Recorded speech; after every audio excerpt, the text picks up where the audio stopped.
Must be এটা আসবে 2026 সাল ঢাকা বোর্ড। 2026 সাল ঢাকা বোর্ড চতুর্থ অধ্যায় পুরো 10 10 কমন না পড়লে টাকা ফেরত। আসসালামু আলাইকুম, আমি আইসিডি রিশাদ স্যার। আজকে মূলত আমরা শুরু করব 2026 সালের ঢাকা বোর্ডের চতুর্থ অধ্যায় থেকে আসা একটা গুরুত্বপূর্ণ প্রশ্ন নিয়ে। Yes, you heard that right. 2026 সালে ঢাকা বোর্ডে চতুর্থ অধ্যায়ের এইচটিএমএল থেকে কোন কোশ্চেনটা আসবে, আজকে আমরা ঠিক ওই প্রশ্নটা নিয়ে আলোচনা করব যা 2026 সালে আসবে 100% গ্যারান্টি, না আসলে টাকা ফেরত, মাথায় রেখো। তো চলুন শুরু করি।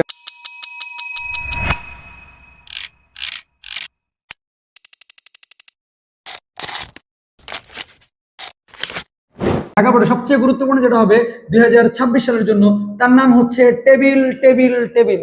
আচ্ছা কত স্যার টেবিল আর স্পেশাল কি আছে? এটা তো সিম্পল জিনিসই, প্রতি বছরই আসে, মিথ্যা কথা। 2025 সালে যে টেবিলটা ছিল সিম্পল টেবিল, সেটা তো সিম্পল আসবে না। 2024 সালে টেবিল আসে নাই, 23-এ ছিল, 19-এও ছিল। তো সেই ক্ষেত্রে আমরা বলতেই পারি 2026 সালে সবচেয়ে গুরুত্বপূর্ণ যেটা হবে সেটা হবে টেবিল। টেবিলের কনসেপ্ট থেকে মাস্ট বি আসবে। বাট তার আগে যে বড় কথাটা আছে সেটা হচ্ছে এইটার মধ্যে আমাদের কিছু থিওরি থাকবে। কি থাকবে? থিওরি। তার মানে এখানে আমরা দুইটা টপিক বলতেছি, যে দুটো টপিক থেকে মূলত 2026 সালের প্রশ্ন আসবে আসবে আসবে আসবে আসবে আসবে ঢাকা বোর্ডে আসবে। এবার যদি দেখি থিওরির মধ্যে সবচেয়ে গুরুত্বপূর্ণ যেটা থাকে কাঠামো, যেটা প্রতি বছরই আসে, 23-এ আসছে, 24-এ আসছে, গতবার আসছে 25-এ, এবার 26-এ আসবে। বাট হ্যাঁ, এবার কাঠামোর চেয়ে বেশি গুরুত্বপূর্ণ হচ্ছে আমাদের জন্য সেটা হচ্ছে ওয়েবসাইট পাবলিশিং। কি নিয়ে আলোচনা করব? Website publishing. আমি প্রথমে থিওরি নিয়ে আলোচনা করছি, কারণ এই অধ্যায়ে যারা থিওরি ব্যতীত টপিকে কাজ করতে আসে তারাই ধরা খায়। কারণ চতুর্থ অধ্যায়ে সর্বোচ্চ 3 থেকে 4 মার্কের কোডিং থাকে, বাকিটা থাকে আমাদের থিওরিটিক্যাল। যেমন ঢাকা বোর্ডের 25-এ যেটা আসছিল, যে একটা লিস্ট আসছিল, তার সাথে একটা কাঠামো আসছিল। সো কাঠামোটা ছিল মূলত 3 মার্কের এবং ক ছিল থিওরিটিক্যাল, আর ওই লিস্ট যেটা আসছিল এটাতে 3 মার্ক বা 4 মার্ক। তো কোডিং থেকে তোমাদের 3 মার্ক বা 4 মার্ক আসলেও থিওরি থেকে তোমাদের মোস্ট অফ দ্য মার্ক থাকবে। তাই থিওরিটি আমি আগে বলতেছি, যেখানে প্রথম 1 নম্বর গুরুত্বপূর্ণ কি বলছি? Website publishing. তোমরা জানো যে কাঠামো কম গুরুত্বপূর্ণ নয়, সবচেয়ে বেশিবার কাঠামোই আসছে, এবার কেন পাবলিশিং? কারণ এবার একটু প্যাস লাগাবে, খেয়াল রেখো। সো এবার 2026 সালের পাবলিশিং, আর পাবলিশিং এর মধ্যে একটা টপিক আছে, এটা কি? হোস্টিং এর কনসেপ্ট আছে। কি আছে? হোস্টিং এর কনসেপ্ট। অর্থাৎ হোস্টিং জিনিসটাকে তোমাকে বুঝতে হবে, পাবলিশিং এর কনসেপ্ট বুঝতে হবে। এই পাবলিশিং করার জন্য বেশ কয়েকটা ধাপ আছে, 5 থেকে 6টা ধাপ আছে। এই প্রত্যেকটা ধাপ তোমাকে মনে রাখতে হবে, কোন ধাপের পর কি কাজ করা হয়েছে এটা খেয়াল রাখতে হবে। এবং তারপরে যেটা গুরুত্বপূর্ণ সেটা হচ্ছে এই যে ওয়েবসাইট, এই ওয়েবসাইটের স্ট্রাকচার বা কাঠামোর যে ব্যাপারটা আছে, ওয়েবসাইটের স্ট্রাকচার বা কাঠামোর যে ব্যাপারটা আছে, এই কাঠামোর মধ্যে সবচেয়ে গুরুত্বপূর্ণ যেটা হবে এবার, তার নাম হচ্ছে হাইব্রিড কাঠামো। কি আছে? হাইব্রিড কাঠামো। এবং দ্বিতীয় যে গুরুত্বপূর্ণ আছে তার নাম হচ্ছে লিঙ্কড। নাম কি? লিঙ্কড। 2026 সাল হাইব্রিড এবং লিঙ্কড সবচেয়ে গুরুত্বপূর্ণ। তার মানে বাকি যদি এরকম গুরুত্বপূর্ণ না, একটু দেখবা। অর্থাৎ তোমরা ট্রিও দেখবা এবং লিনিয়ারও দেখবা, লিনিয়ার, বাট এটা কম গুরুত্বপূর্ণ। লিনিয়ার এটা কম গুরুত্বপূর্ণ, এটা ধরো 10% গুরুত্বপূর্ণ, তো এটা 90% গুরুত্বপূর্ণ। আবার দেখো এটা যেন না আসে পরে, আসবে 100% আসবে। এই হাইব্রিড গুরুত্বপূর্ণ এবং পাবলিশিং, এই হচ্ছে চতুর্থ অধ্যায় তোমাদের থিওরিটিক্যাল কনসেপ্ট, যেখান থেকে তোমাদের পরীক্ষার প্রশ্ন আসবে। এর পাশাপাশি থিওরির মধ্যে তোমরা আরেকটা জিনিস দেখবা, সেটা হচ্ছে ওয়েবসাইটের কাঠামোর যে ব্যাপারটা আছে, ওয়েবসাইটের কাঠামোর কনসেপ্টে কি আছে, টাইপসের যে ব্যাপারটা আছে, একটা হচ্ছে কি স্ট্যাটিক ওয়েবসাইট, আর এটা হচ্ছে ডাইনামিক ওয়েবসাইট। এই যে দুইটা ওয়েবসাইট বলছি, এই দুইটা ওয়েবসাইট সম্পর্কে তোমরা ডিটেইলসে দেখবা। কেন দেখবা? কারণ 2024 সালে যদি ঢাকা বোর্ডের কোশ্চেনটা দেখো তোমরা, সেখানে দেখবা ডাইনামিক ওয়েবসাইট থেকে একটা কনসেপ্ট ছিল যেটা পরীক্ষায় আসছিল। ঘ নম্বরে এই ডাইনামিক ওয়েবসাইট নিয়ে আলোচনা করছিল, যদিও ডাইনামিক ওয়েবসাইট বলে নাই, সেখানে পাবলিশিং নিয়ে কথা বলছিল। বাট এই বছর স্ট্যাটিক ডাইনামিক থেকে আবারও সেই থিওরিটিক্যাল একটা গ্যাঞ্জাম লাগাইতে পারে।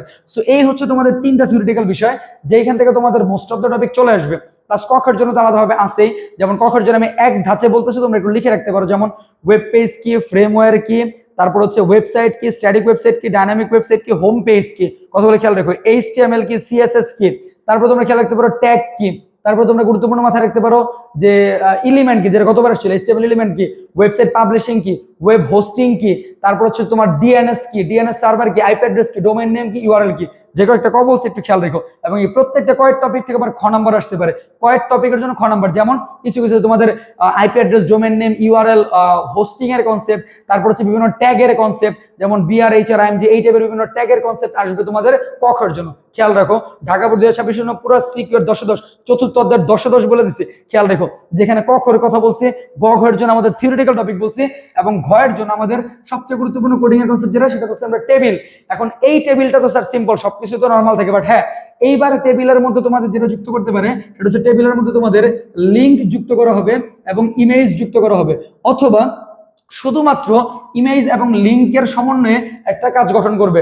যেমন 2018 সালে ঢাকা বোর্ডের একটা থিওরিটিক্যাল টপিক ছিল যে চন্দনা মডেল কলেজের একটি ওয়েবসাইট তৈরি করো, ওয়েবসাইটটিতে এই নামে একটা ছবি থাকবে, এই সাইজ থাকবে, এরকম একটা উদ্দীপক ছিল 2018 সালে। এরপর 19, 23, 24, 25 আসে না এই টপিকটা। সো এগেইন রিপিট করতে পারে যে ইমেজ আর লিঙ্কের কনসেপ্টের সাথে কালার যুক্ত করে যে একটা ওয়েবসাইট তৈরি করা। রিসার্চ স্যারের প্র্যাকটিস নাম্বার 4। তো তোমরা যারা অনলাইন অফলাইনে ক্লাস করছো তারা জানো, যারা করো না তারা খেয়াল রাখবা ওই যে চন্দনা মডেল কলেজ 18 সালে যে ঢাকা বোর্ডের কোশ্চেনটা করছে সেটা একটা অ্যানালাইসিস করবা, গুরুত্বপূর্ণ টপিকটা। আর এইবার গুরুত্বপূর্ণ কি বলছে, টেবিলের মধ্যে কি থাকবে, লিঙ্ক এবং ইমেজ আসবেই আসবে, 100% আসবে। এবং এই টেবিলের মধ্যে লিস্ট কম গুরুত্বপূর্ণ বলতেছি না, লিস্ট আসবে না এরকম বলতেছি না, এই টেবিলের মধ্যে লিঙ্ক ইমেজটা যেমন আসবে ঠিক তেমনই ভাবে তোমাদের আবার কি থাকতে পারে, লিস্টও ঢুকাই দিতে পারে। অর্থাৎ একটা টেবিল, ধরো এখানে আমি একটা টেবিল ক্রিয়েট করলাম, এই টেবিলের মধ্যে আমি এরকম দিলাম, ধরো এরকম দিলাম, তারপর এরকম দিলাম, এটা দিলাম, দেওয়ার পর তোমাদের এখানে কি করলাম, আমি এখানে একটা লিস্ট ঢুকাই দিলাম। যেমন কি দিলাম, আলু, পটল, টমেটো, এরকম দিলাম। তারপর এখানে একটা দিলাম কি abc.jpg, তারপর হচ্ছে www.facebook.com এরকম বললাম। এই যে কথাগুলো বলছে টেবিলের মধ্যে image, link, list must be, এটা আসবে 2026 সাল ঢাকা বোর্ড। ইভেন যদি না আসে তাহলে যে বলছে 2018 সালের মধ্যে কি বলবো, তোমাদের একটা উদ্দীপক বলবে, যেখানে বলবে কোন একটা কলেজের নাম বলবে, যে এই কলেজের একটা ওয়েবসাইট তৈরি করে যেখানে এই নামের একটা ছবি থাকবে, এত এত সাইজ দেওয়া থাকবে, ছবি ওয়েবসাইটে একটা লিস্ট কি বলা হয়, ওয়েবসাইটে একটা লিংক যুক্ত করা থাকবে, ওয়েবসাইটের ভিতরে একটা হেডিং থাকবে যেটা কালার করা বলবে। বুঝে গেছে কনসেপ্টটা? অথবা তোমাদের বলবে ডিরেক্ট কোনো কিছু না বলে বলবে একটা হোম পেজ তৈরি করো। কি তৈরি করো? হোম পেজ তৈরি করো। 2026 সাল ঢাকা বোর্ড, চতুর্থ অধ্যায় পুরো 10-10, কমন না পড়লে টাকা ফেরত। Rishad sir ready.